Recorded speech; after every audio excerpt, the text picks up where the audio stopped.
Let's jump over to the phones because a guy who's been with us throughout this entire pandemic. We've been doing this week after week on Mondays, discussing the latest and what's going on with it and what changes we can foresee. Our friend Dr. Dennis Norem from Mercy Health. Dr. Norem, good morning.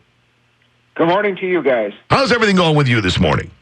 It's going well. It's hard to take this 80-degree weather we're seeing here in Arizona, but You going to be okay? I'm suffering. The sun's shining all day. It's really hard. Feel bad for you, man. I really do, too. We ought to get a little telethon going for the guy. I mean, nobody should have to put up with conditions like that. Not when we have conditions like this that you could come right back to. Well, does sound encouraging. 57 is sure a whole lot better than sub-zero. So, boy, is it ever. I do. If we can take a minute away from COVID for a second, I do feel kind of bad for the people of Arizona, just not being able to feel that relief and exultation that we felt last week when it finally got above freezing. Sure. Well, they have the same thing when it drops from 115 down to 104. Okay. There is that. It's only 104 today. Oh, this is beautiful. About time. Yeah. That is the flip side. These summers are pretty hard to take when it only gets down to 95 at night and the daytime is 115. I would rather take, I think, the sub-zero. Trying to make it back here before that happens, Doc. Right, yeah, we'll switch places with you anytime you need. Okay. Speaking of places that are warm, Dr. Norm, did you see California has okayed the reopening of ballparks and Disneyland? It looks like fans will be able to sit in the stands for opening day baseball games and get back to Disneyland probably close to a year after all of these places were shuttered. Well, if they do it properly with social distancing and masks and are careful, I think that's a reasonable thing to do with the decrease in the rate across the country. The disturbing thing is when we have several states that remove the mask mandates and kind of said to people, hey, you can just go back to, basically normal activity. That concerns me. I think if you see the statistics over the last week, the rates have leveled off. They're not decreasing across the country. That's a concern. Is there also concern with the new strains maybe popping up in those areas? Oh, absolutely. That UK strain is becoming the predominant strain, and as it's been predicted, it will be the predominant strain probably in the next few weeks. The statistic I saw that's concerning is they say if that becomes 50% of your new strain in a community, that you're going to have a surge. And I think around the country, we're looking at many spots where it's 30, 40%. So you could expect a surge coming up in the next 3 to 4 to 6 weeks. So that's what we're going to have to watch very closely. How long after a COVID test do we know what strain it is? Is it right when we find out it's positive or negative, or is there further testing down the line to identify the particular strain? No further testing has to be done. I see Illinois, through the Department of Public Health, they send their specimens to Southern Illinois University for testing. They apparently have a contract with them. That takes a while. I would gather it takes a week or two to do that sequencing, get the specimen there, and get the results back. Carbondale sounds a long ways away for something that's kind of important. Why is that 6 hours away? Do you know? Well, I think they have a very good lab there, very reliable, and the state started using them in the fall, and they've cranked up their testing. And nowadays, with the ability to transport specimens, maybe it takes an extra hour or two to get them to Carbondale. But from Springfield, it's really not that far. Okay. When we talk about these variants, because I'm curious, I'm reading a couple of pieces here about vaccine makers and variants. How do they go about adapting to this? What sort of effort goes into looking at something? All right, now we know it works for this, but now a variant, how do we know? Well, that's probably above my pay grade, but I think with the messenger RNA, the advantage there is they can take the protein sequence and they can replicate it and put it right into the vaccine. So it is a much shorter process in terms of getting a newer vaccine out. I think the president of Pfizer stated he thought they could turn around a new vaccine or a modification of the existing vaccine based on the new variants within about 100 days, which is really fascinating that they can do something that quickly. And just to clarify, the vaccines we're using, the new strains that have popped up, the original vaccines are working against them, correct? We don't have like a different Pfizer or Moderna vaccine today than we did 6 months ago, right? Or whenever it came out. Correct. Okay. We do not have any new variations of the vaccine, and people need to be reassured the vaccines still work against these new variants. It's just that some of the new variants, like the UK variant, is more contagious.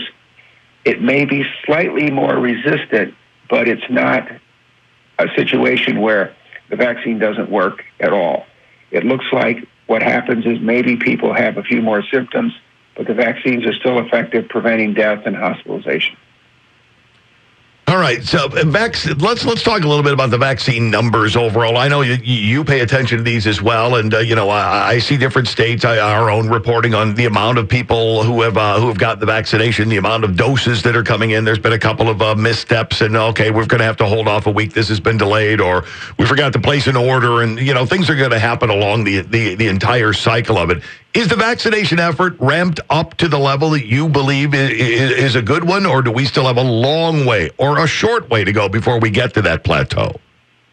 I think we're more on the short way to go. I saw an article. There's been a couple of vaccination centers that didn't have enough people to get vaccinated, which on one hand is discouraging, but on the other hand, it illustrates that maybe we are catching up with the population. However, we still have a ways to go. I think the last estimate I saw is they think by late spring there'll be enough vaccine for everyone who wants to have a vaccine, and that's encouraging news. And I think with the Johnson & Johnson vaccine adding to the supply, it's really going to make a huge difference. When they say things like everyone who wants one will be able to get one by the end of the spring, are they talking about both doses of some of the two doses, or everyone would be able to just get that first dose? I think they're talking about both doses. Okay. That's really the goal, to have both doses available, or the single dose Johnson & Johnson, and who knows, by then we may have a fourth vaccine approved. And speaking of the Johnson & Johnson vaccine, I know it's very early in their rollout, but any early returns on how that's doing?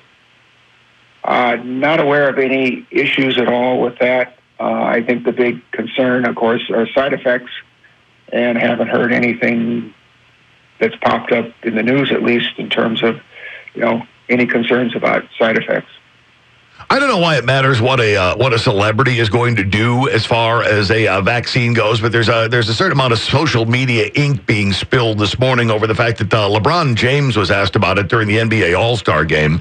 Have you got the vaccination? Are you going to get the vaccination? Because the Adam Silver, the head of the league, is leaving it voluntary. If players wish to go get a vaccination, then they can, but there won't be a mandate for it. LeBron said something about that's a private thing to be discussed only with my family.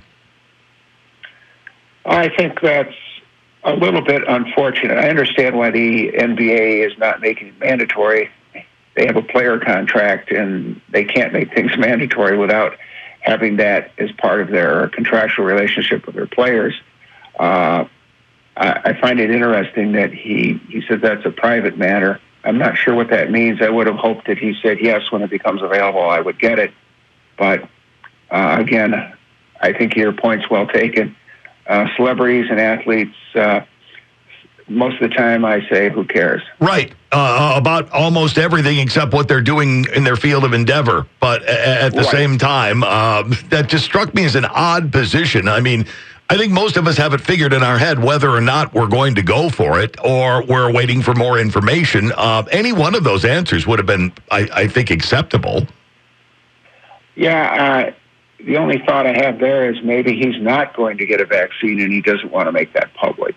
This was kind of his way to cover himself. Who knows? But again, the only good thing about athletes and actors and media people is if they do come out and say, yes, get a vaccine, that is helpful. What do you say to people that you bump into and that you talk to who still have some serious misgivings about having it done? I think I start with myself. I've had the vaccine. I had it at the beginning. I had no significant reaction. I've talked to my colleagues. They haven't had problems. Please get the vaccine. Please consider it. I've had a few discussions with friends of mine, and I hope that by just educating and pointing to the statistics and saying, look at the news, there really hasn't been a problem with the vaccine, we're making progress, please consider it. I think you just have to kind of gently keep after people. Obviously, you can't be too harsh because people resist that, so you just try to educate as best you can. We touched on this last week. You were here, but I just as more people are getting the vaccine, I'm hearing more tales of this. And you talk about the no side effects, but there's a lot of people I've talked to in their 40s to 50s that have gotten it, that have gotten the severe arm pain with especially the second shot. And I know that might ward people away from getting the vaccine, but it went away for everybody that I talked to within a day. Are you seeing that strong muscle fatigue or pain in the shoulder happening still? It's interesting. My wife is giving shots here as a volunteer in Tucson through the Tucson Medical Center, and she has noticed that giving people the Moderna the second time around with that second shot of Moderna, that people do seem to complain a little more about arm pain with that. And I think, why does that happen? I don't have a physiologic explanation except to say that the vaccine contains substances that may be irritating when it's injected. And as you have, or as we've noticed, people do react to that. Sometimes it's just the luck of the draw, too. One of the thoughts is when you give that in the deltoid muscle area, there are nerves that pass through there. And if you happen to give it close to a larger, more sensitive nerve, that irritation is more likely to give you pain. Whereas if you're away from the larger nerve fibers and you're more peripheral, it may not give you any pain or very little pain at all. Are other injection sites other than the arm available for people that want it? Well, I guess the only other injection site I know is your buttocks, and most people don't want it in the buttocks. And drive-through immunization clinics. Hold on. I've got to adjust the seat. Just a second. Well, it would be get out of the car, please. Bend over. Drop your pants. Yeah, remember when you used a moon in high school? Kind of like that. Only a little different. There's a nasty surprise waiting for you at the end of it. I got to figure out, those of us who made it through the shingles vaccine, this is going to be a walk in the park as far as arm pain goes. Absolutely, and I use myself as an example. I had virtually no reaction. I had Pfizer, but when I had the Shingrix, I definitely knew that I had it with an achy, a little feverish thing. Yep. And that can happen with these vaccines. Clearly that can happen, but I don't think it's nearly as common as it was with the shingles vaccine. Yeah, and I shared this last week too, but people just didn't listen. My 91-year-old grandma she had her first one. She hasn't had her second one yet. That's I think next week. But she said she didn't even feel it go in. No soreness, no muscle fatigue at all. Amy's 86-year-old mom, who had it done as well, same day, as a matter of fact, that your grandmother. So 86 and 91, respectively. No complaint about any arm pain, about any fever, any side effect, anything whatsoever. And trust us, we watched her closely. Yes. Well, it's interesting, and it doesn't seem to correlate with age at all in terms of its side effect. It's just sort of a hit or miss sort of thing. Okay. Well, we'll keep taking reports. Absolutely. And while we're continuing to ponder that, Dr. Norem, we'll let you get back to enjoying that horrible weather that you're experiencing out there. And I'm coming back this week to work and to Illinois, and I'm just so depressed.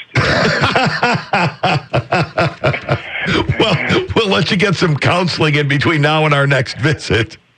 All right, guys. Go have some tacos. Dr. Norem, we appreciate it. You will be back with us again next Monday, though, right? Absolutely. Looking forward to it. Thanks for your time. There's Dr. Dennis Norem from Mercy Health talking a little COVID as we've done throughout the pandemic.